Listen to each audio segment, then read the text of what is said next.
Okay, guys, today we're going to talk about approximating a square root. So we have a number that's not a perfect square. So for instance, our perfect squares would be like the square root of 25. And I know that there's a whole number that multiplied by itself gives me 25, or the square root of 49 equals 7. So I don't need to approximate or estimate anything there. But sometimes you might have something, for instance, the square root of 26. Oops, sorry. Square root of 26. And so if we're going to do the square root of 26, it's not going to be a whole number. So we're going to figure out how we can approximate that to the nearest tenth. Okay. And so let's take a look. We're going to start with the square root of 65.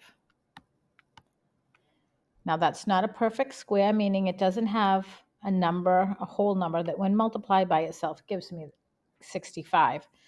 Remember that square root I'm looking for, what number times itself would give me 65. So what I would do is I'm going to set this up on a number line. And I'm going to put it next to the two perfect squares that I know. So I know that the square root of 64 is 8. So I'm going to put that on the number line. The square root of 64, and the whole number is 8. There we go. And then we know the one above that is the square root of 81. And that is 9. And I know that the square root of 65 falls in there, in between these two numbers. They're just like regular numbers on a number line. So it would go 65 here, right? Square root of 65, square root of 66, square root of 67, right? All the way until you get to 81. So what you want to think about is where this would fall on the number line. Now I know that 64, if we look down here, we have 64, 65, and 81. It's only one away from 64. Yet it's 16 away from 81. It's really close to 64. So I'm going to put it on the number line right here, right next to the 64. This was where it would fall. Now remember, when we're talking about how the decimals roll, this would be, right, you got 8.1, 8.2, and so on. This is 8.5. And all the higher numbers go here, 8.6, 8.7, 8.8, 8.9, this is 8.3, 8.4, and so on. And you can see that this falls right in about 8.1. Now, if I were to do that on a calculator, I'm going to do the square root of 65, and the actual answer is 8.06, and so on. Infinite number. Okay, so if I do that, I would round up and it would be 8.1. And you can see that we've placed that in the right spot. So you just have to look at the number line and where it goes. So let's do another one. Let's do another one. This time we're going to do the square root of 98.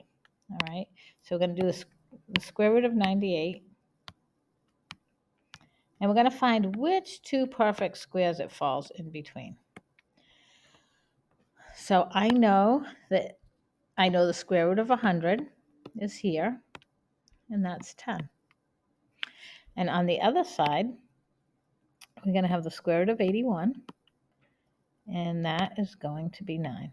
So I know it's going to come between these two whole numbers, so we can put the square root here,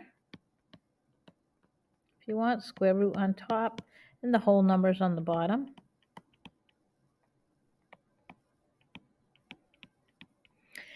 And now I know that it falls between the whole number 9 and the whole number 10. So I'm going to try to figure out where does it go. So I'm going to look at the numbers. So I have 81, 98, and 100. So it's 2 away here.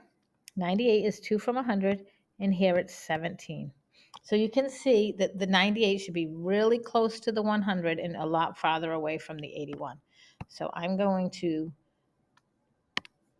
put the 98 over here. And since it's all the way 17 here and only 2 here, we're really close to the 100. So I'm going to estimate this to be 9.9. Now, you may say 9.8. So we're going to do it on the calculator. I'm going to do the square root of 98. When I put that into the calculator, it's 9.89, which rounds to 9.9. So I did that correctly. But if you gave me 9.8, I would accept that as well. Okay? Because remember, we're approximating or estimating, and we're getting pretty close. Okay? Let's do one more. Sorry about that. All right, and we're going to do the square root of 73. And the two perfect squares that it falls between, I know that it falls between the square root of 64, which is 8, and then the square root of 81, which is 9. Okay? So the square root of 73, let's take a look. We have 73, 64, and 81. This is 8 away, and over here, it's 9 away. So you can see it's almost in half. We have almost the same numbers on both sides. So it's almost in half, almost at the halfway point, but just a hair over. So we're going to place it just a hair over the halfway mark. It's a little bit further from the 64 than it is from the 81, so it's going to go here, the square root of 73. Okay.